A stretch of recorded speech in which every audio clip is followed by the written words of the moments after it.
नमस्कार। आप सबका एक बार फिर से आप सबके प्रिय YouTube चैनल समग्र आध्यात्मिक चिंतन पर बहुत बहुत स्वागत है।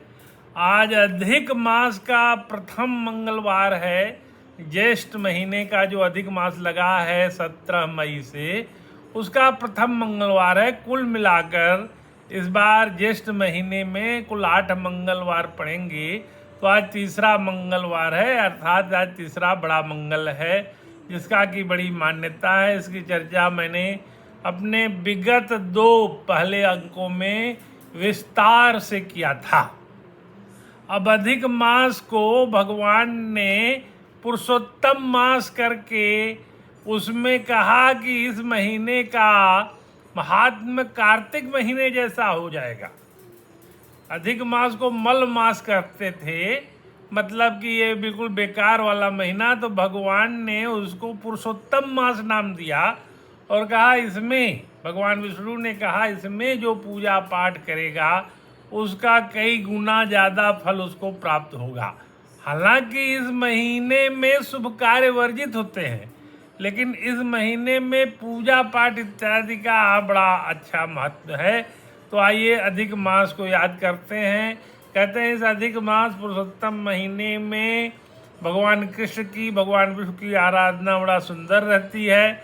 और गीता के 15वें अध्याय का जो नियमित पाठ करेगा उसको बड़ा पुण्य होगा, ऐसा कहा गया है। तो गीता का 15वां अध्याय में कुल मिला के 20 श्लोक हैं, और ये सबसे छोटे अध्यायों में है। 12वें अध्याय में भी 20 श्लोक हैं और 15वें अध्याय में भी 20 श्लोक हैं। तो बहुत छोटा अध्याय है ये गीता का, इसलिए इसमें गीता का 15वें अध्याय का अगर नियमित पाठ किया जाए, इस महीने में उसका पठन पाठन किया जाए, इस महीने में उसकी ऊर्जा को ग्रहण किया जाए, तो इसका बड़ा ही सुंदर महात्म्य है। आइए हम भगवान पुरुषोत्तम श्री कृष्ण को याद करते हैं। कृष्णाय वासुदेवाय हरे परमात्मने प्रणतः क्लेश नाशाय गोविंदाय नमो नमः। इस आराधना के बाद आज की चर्चा सुंदर कांड में चलते हैं। हमने पिछले अंक में किष्किंधा कांड का आखिरी दोहा, 30वां दोहा लिया था, जबकि जामवंत जी ने हनुमान जी को ललकारा था, का चुप साधी रहा बलवाना। उसके बाद हनुमान जी ने छलांग लगा दी थी और वो लंका में प्रवेश कर गए थे। अतुलित बल धामं हैम शैलाभ देहम धनुज वन किसानम ज्ञानिनाम अग्रगण्यम सकल गुण निधानम वानराणाम धीशम रघुपति प्रिय भक्तम वाद जातम नमामि। हनुमान जी भगवान राम के बहुत प्रिय हैं। वो उनकी भक्ति में पराकाष्ठा के उत्कर्ष पे हैं और उनको सीता जी पुत्रवत स्नेह करती हैं और उनको अजर अमर होने का आशीर्वाद भी प्राप्त है। और वो कलयुग में अंत तक निवास करने वाले हैं। कहते हैं कि कलयुग के अंत तक वो रहेंगे और जहाँ भी राम कथा होती है वहाँ पे उन विराजमान हैं। ऐसा एक प्रसंग वाल्मीकि रामायण में भी आया है, जहाँ पर कि भगवान राम ने कहा है कि हनुमान, जहाँ मेरी भी कथा चर्चा होगी वहाँ तुम सूक्ष्म रूप से उपस्थित रहोगे। तो आइए हनुमान जी की उपस्थिति का आभास करते हुए उनके कृतियों की स्तुति करते हैं और देखते हैं कि जब वो लंका में प्रवेश करते हैं तो उनकी 3 तरह की परीक्षाएं होती हैं। सबसे पहले सुरसा नाम की अहिन्न की माता, जो कि सर्पों की माता थी, और उन्होंने देवताओं के कहने से उनके मार्ग में विघ्न उत्पन्न किया। देवता देखना चाहते थे कि हनुमान जी में कितना बल है, सक्षम है कि नहीं है। तो एक जो परीक्षा हुई उसमें जह जह सुरसा बदन बढ़ावा तास दून कपि रूप दिखावा। सुरसा भैया जितना वजन बढ़ाती थी उसका दूना होकर के हनुमान जी अपना रूप धारण कर लेते थे। लेकिन बाद में अति सूक्ष्म रूप धर करके वो सुरसा के मुंह से बाहर निकल आए और उन्होंने उनको प्रणाम किया और सुरसा ने भी उनको बहुत आशीर्वाद दिया। तो ये उनकी सतोगुणी परीक्षा थी। बाद में आगे गए तो राक्षसी का जो कि राहु की माता सिंहिका थी उसने परीक्षा ली। उनके परछाई को देख करके उनको भक्षण करना चाहा तो उसका उन्होंने वध कर दिया। तो सुरसा को उन्होंने प्रणाम करके छोड़ दिया सतोगुणी परीक्षा में, और सिंह का नाम राक्षसी का वध कर दिया तमोगुणी परीक्षा में। और जब घुसते हैं लंका में तो लंकिनी से उनकी भेंट हो गई और लंकिनी को उन्होंने मुष्टिका प्रहार किया। वो रुधिर बमत धरनी धर्मनी, और खून की उल्टी करते हुए धरती पे बेहोश होकर के गिर पड़ी। तो उसने कहा, जब रावण ही ब्रह्म दिन तुरंत कपि, उसने कहा कि ब्रह्मा जी ने हमें वरदान दिया था कि विकल हो सितय कपि के मारे, तब जानेहु निश्चर संहारे, तात मोर यति पुण्य बहुता, देखऊं नयन राम कर दूता। उसने कहा जब ब्रह्मा जी ने मुझे वरदान दिया था लंका की रक्षा करने का लंकिनी के रूप में, तब उन्होंने कहा था कि जब कोई बानर आकर के तुम्हें मुष्टिका प्रहार करे और तुम बेहोश हो जाओ तब जानना कि लंका का अंत निकट है। तो जान गई कि इस बानर को ही ब्रह्मा जी ने जो कहा था वो यही बानर है, और अब लंका का जो है संहार होने का समय आता है। उसके बाद जब वो आगे बढ़ते हैं इन तीनों परीक्षाओं के बाद, तो उनकी भेंट विभीषण से हो जाती है, विभीषण जी से। तो वो प्रसंग लेने के पहले हम आए अपने जीवन में जो ये तीन परीक्षाएं होती हैं, सतोगुणी परीक्षा, तमोगुणी परीक्षा, रजोगुणी परीक्षा, जो हम आप सबके जीवन में होती है, हम उससे कैसे पार उतरते हैं। तो ये परीक्षाओं से पार उतरने का एक ही क्रम है कि हनुमान जी की शरणागति में रहें और देखें कि जीवन में कैसी परीक्षाएं कब आती हैं। सतोगुणी परीक्षा हमारी परीक्षा लेती है, तमोगुणी परीक्षा हमें अपने मार्ग से विचलित करना चाहती है, और रजोगुणी परीक्षा भी मार्ग में बाधा पैदा करती है। जैसे आप कोई अच्छा काम कर रहे होंगे तो ये तीनों परीक्षाएं उस समय जरूर ली जाती हैं। आप अपने जीवन को अगर ध्यान से देखेंगे तो ये पाएंगे कि इन तीनों परीक्षाओं से ही आगे बढ़ करके हम जीवन में सफल बनते हैं। तो जीवन में सफलता के लिए इन परीक्षाओं पे विजय प्राप्त करने के लिए हनुमान जी की शरणागति जरूरी है, क्योंकि हनुमान जी हमें भगवान राम से मिलाते हैं। और जीव का उद्देश्य क्या है? जीव का उद्देश्य इस मानव जन्म में, अनेकों जन्म के बाद ये मानव जन्म मिला है, बड़ा दुर्लभ जन्म मिला है। बड़े भाग मानुष तन पावा, सुर दुर्लभ सब ग्रंथ ही गावा। ये देवताओं को भी दुर्लभ है, देवता योनि भोग योनि है। अगर हम स्वर्गलोक में चले गए तो एक निश्चित समय के बाद हमें पुनः वापस आना पड़ेगा, जैसा कि गीता में लिखा हुआ है, छीड़े पुणे मर्द लोक संति, पुणे छीड़ होने पर हमें पुनः मृतलोक में आ जाना पड़ेगा। यानी वहाँ से मोक्ष नहीं होगा, साधन धाम मोक्ष कर द्वारा। यह मानव जीवन एक साधन है और मोक्ष का द्वार है। हालांकि मोक्ष प्राप्त करना बड़ा कठिन काम है, इस जीवन में हम पाएंगे कि नहीं पाएंगे, लेकिन प्रयास कर सकते हैं, एक आध सीढ़ी और आगे जा सकते हैं। क्योंकि हम लोग जो है अपने ऊपर संचित कर्मों का एक गठरी लेके घूम रहे हैं, और उसी में से कुछ प्रारब्ध के रूप में प्राप्त हुआ है जिसको हम अपने जीवन में ढो रहे हैं।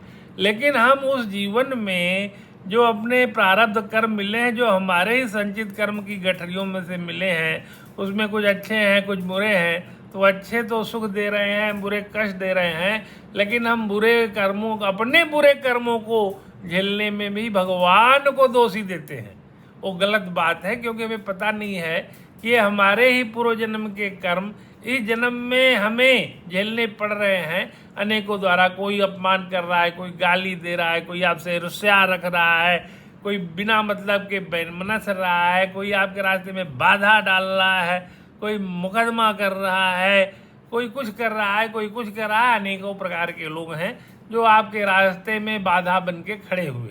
तो उसको बुरा नहीं मानना चाहिए, क्योंकि वो आप ही के प्रारब्ध कर्म है जो कि आपके पूर्व जन्म के संचित कर्म के रूप में इस जन्म में भोगने को मिले हैं। तो सुंदरकांड की चर्चा में भी हमने कर्म का सिद्धांत ही लागू किया कि कर्म जो है हनुमान जी के शरण में जाकर के मिलता है और हमें उस कर्म बंधन को काटने का एक मार्ग मिलता है। तो जब आगे बढ़ते हैं तो देखते हैं चौथा दोहा, तात स्वर्ग अपवर्ग सुख धरिय तुला एक अंग तूल नताई सकल मिली जो सुख लो सत्संग। तो इस चर्चा में हमें ये पता चलता है कि स्वर्ग और मोक्ष के सब सुखों को अगर एक तराजू पे रख दिया जाए तो भी वो सत्संग के सुख के बराबर नहीं है, उससे छोटे ही है। यानी जो सत्संग का सुख है वो स्वर्ग के सुख से और मोक्ष के सुख से ज़्यादा है। तो क्यों न सत्संग करें। आज के दिन जगह जगह कथाएं हो रही हैं, भंडारा हो रहा है और भगवान के नाम की सुंदरकांड की चर्चाएं चल रही हैं, तो उसमें हम भाग ले करके अपने जीवन को अच्छा बनाएं। प्रविशि नगर की जय सब काजा, हृदय राखी कौशलपुर राजा, गरल सुधारी पुकरई मिताई, गोपद सिंधु नल सिलाई। ये हनुमान जी के लंका प्रवेश की जो पाई है उसमें ये कहा गया है कि अयोध्यापुरी के राजा श्री रामनाथ जी को हृदय में रख करके नगर में प्रवेश करिए तो सब काम करूँ समान होगा। गरुड़ सुमेरु रेणु समताई, राम कृपा करि चितवा जाहि। अब गरुड़ जी का यहाँ जब प्रसंग आता है तो मैंने अपने पिछले प्रसंगों में कहा था कि रामचरितमानस में जो चर्चाएं हैं वो संवाद स्वरूप है। तो गरुड़ और काकभूषुंडी का संवाद हुआ है और इसको उस रूप में अगर देखें तो यहाँ काकभूषुंडी जी गरुड़ जी से कहते हैं कि हे गरुड़, सुमेर पर्वत उसके लिए रज के समान हो जाता है। इसे श्री रामचंद्र ने एक बार कृपा करके देख लिया। इसमें तमाम तरह के मतमतांतर हैं, लेकिन जो मैंने पाया वो मैंने यहाँ पे बोलना उचित समझा, क्योंकि एक तो शंकर पार्वती जी का संवाद चल रहा है, एक गरुड़ जी का और इनका काकभूषुंडी जी का चल रहा है, और एक उधर याज्ञवल्क्य के और जो है प्रयाग में ऋषि जी का, प्रयाग वाले ऋषि जी का चल रहा है। तो तीन संवाद होते हैं जिसके द्वारा ये पूरी चर्चाएं रामचरितमानस में होती हैं। भारद्वाज और अज्ञवल्क्य जी का संवाद चलता है। तो तीसरा संवाद में तो अगर गरुड़ की यहाँ चर्चा हुई है तो इसका मतलब है कि ये काकभूषुंडी जी के मुखार बिंदु से ये वाक्यांश प्रस्फुटन हुआ है। तो आगे जब हम जाते हैं तो उनको विभीषण जी मिलते हैं। तो विभीषण जी के घर की जो पहचान है वो है रामायुध अंकित गृह, शोभा बरन न जाय, नौ तुल का वृंदत देख हर कर पराय। तो उनके घर के सामने रामायुध बना हुआ था और नए नए तुलसी जी के बिरवा, छोटे छोटे तुलसी जी के पौधे लगे हुए थे। उसको देख करके कपिराय हनुमान जी बड़े प्रसन्न हुए। लंका निश्चर निकर निवासा, यहाँ कहाँ सज्जन करवासा, मन मोह तरक करे कपिलागा, ते ही समय विभीषण जागा। यह सब देख के मन में हनुमान जी तर्क कर रहे हैं कि कौन किसका ये घर हो सकता है। उसी समय विभीषण जी जागते हैं। राम राम तय सुमिरन किन्ना, हृदय हरस कपि सज्जन चिन्ना, यही सट हटि करी हूँ पहचानी, साधु तो हो न कारण होनी। तो विभीषण जी उठते ही राम राम का जाप करने लगे और उससे जाप करने से हनुमान जी समझ गए कि ये कोई राम भक्त है। तो उन्होंने मन में विचार किया कि इनसे जो है परिचय करूँगा, क्योंकि साधु से कार्य की हानि नहीं होती, साधु आदमी से कार्य बनता ही है। कभी कोई सज्जन व्यक्ति से कोई काम बिगड़ता नहीं, उससे राय लेने में हमेशा आपको आगे होके तत्पर रहना चाहिए। साधु अवज्ञा तुरंत भरानी कर कल्याण अखिल के हानि, ये आगे आया ही है, लेकिन साधु की राय लेने से काम बनता है। हित नहित जानत सब कोई, जो जय भाव नीकत ही सोई। हम आदमी को हित क्या है अनहित क्या है पता है, लेकिन जब जिसको जो अच्छा लगता है उसी तरह से वो उसका विचार करता है। यहाँ इस प्रसंग में हनुमान जी को विभीषण जी से लाभ होने की संभावना दिखी, क्योंकि वो समझ गए थे कि ये सज्जन व्यक्ति हैं। साधु ऐसा चाहिए जैसा सूप सुबाय, सार सार को गही रहे थोथा दे उड़ाए। सज्जन आदमी ऐसा होना चाहिए जैसा सूप होता है, वो सार को ग्रहण कर लेता है और थोथा बेकार चीज को बाहर कर देता है। इसी तरह हम अपने जीवन में तमाम लोगों से संपर्क में आते हैं, लेकिन हमारे अंदर एक परख होनी चाहिए। जैसे मैं कई संस्थाओं में जाता हूँ, नाम नहीं लूँगा, लेकिन सब में मेरे को कुछ गुण मिलते हैं, इसलिए मैं जाता हूँ। मैं हर एक संस्था से जुड़ा इसलिए नहीं हूँ कि मेरे को कई संस्थाओं में जाने का मन करता है या मनोरंजन होता है। मैं उनके गुणों की परख करने जाता हूँ और वहाँ से मेरे को कुछ लाभ होता है, इसलिए जाता हूँ। तो किसी संस्था के खूंटे से बंध के मैं नहीं हूँ, मैं अपना स्वच्छंद विचरण करने वाला प्राणी हूँ, लेकिन आध्यात्मिकता की खोज में मैं रहता हूँ। और जहाँ मुझे अध्यात्म का थोड़ा सा भी कण दिखाई पड़ता है, मैं वहाँ से, उस व्यक्ति से, उस समाज से, उस संस्था से जुड़ करके उस आध्यात्मिका की खोज करता हूँ। लेकिन एक बात हर जगह कॉमन है कि सभी जगह फिलॉसफी ऑफ कर्मा की बात की गई है। आपके अच्छे कर्म, आपके बुरे कर्म, आपका पूर्वजन्म, आपका पुनर्जन्म, सब जगह ये बात आती है। जैसा कि भगवान ने गीता के चौथे अध्याय के 17वें श्लोक में कहा, गहना कर्मणो गति। यह कर्म की गति बड़ी गहन है, किसी को नहीं पता है कि आप अपने किस कर्म की सजा या किस कर्म का लाभ इस जन्म में भोग रहे हैं। ये केवल और केवल यमराज और उनके साथ जो कार्य करते हैं चित्रगुप्त, इनको पता है, आपको ये नहीं पता है। क्योंकि ये अगर रहस्य पता चल जाए तो फिर आप काहे को सब करेंगे। लेकिन आप बाध्य होते हैं समाज द्वारा, परिस्थितियों द्वारा और तमाम तरह के विचारों द्वारा कि आपको वो कर्म करने ही पड़ते हैं। अपने पे मैंने लागू करके देखा और समाज में रहते हुए दूसरों को भी देखा कि किस तरह से लोगों की बुद्धि खराब हो जा रही है और काम, क्रोध और लोभ नाथ नरक के पंथ कहा गया है। लेकिन इस तीनों के चक्कर में पड़ के लोग अपने इस जीवन को किस तरह से व्यर्थ कर रहे हैं, बेकार कर रहे हैं और सोच रहे हैं कि भौतिक उपलब्धि ही जीवन का एकमात्र साधन। अरे भाई, ये साधन है, साध्य थोड़ा है।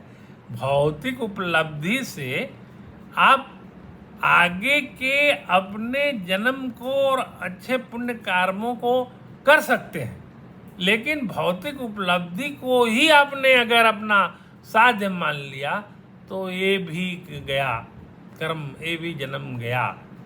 रात बिताई सोए कर, दिवस बितायो खाए, हीरा जन्म अमूल्य था, कौड़ी बदले जाए। कबीर ने कहा है कि रात में सोते हैं, दिन में खाते हैं, ये जीवन अनमोल था लेकिन बाद में कौड़ी के रूप में चला जाए। हीरा की तरह अनमोल जन्म था, लेकिन कौड़ी की तरह हमने इसको व्यर्थ कर देते हैं। तो अगर जो हमारे संतों की संतवाणी में जो बातें आई हैं, अगर उनको अपने जीवन में उतार के और हनुमान जी के शरण में रह के, जैसा उन्होंने विभीषण का उद्धार किया, जैसा उन्होंने सुग्रीव का उद्धार किया और जैसा अनेकानेक लोगों का उद्धार किया, अगर उनकी जरा से भी कृपा हम लोगों के ऊपर हो जाए तो हम लोगों का भी उद्धार हो जाएगा। अब हम तुलसीदास नहीं बन पाए या हम लोग उस श्रेणी के विभीषण या उस श्रेणी के सुग्रीव नहीं बन पाए, लेकिन किसी न किसी रूप में हम लोग रामायण काल में भी रहे हैं, किसी न किसी रूप में हम लोग महाभारत काल में भी रहे हैं। हो सकता है महाभारत काल में भगवान के घोड़े ही रहे हों या रामायण काल में मछली बंदर ही रहे हों, बंदर भी उस जमाने में जो थे उतर गए थे।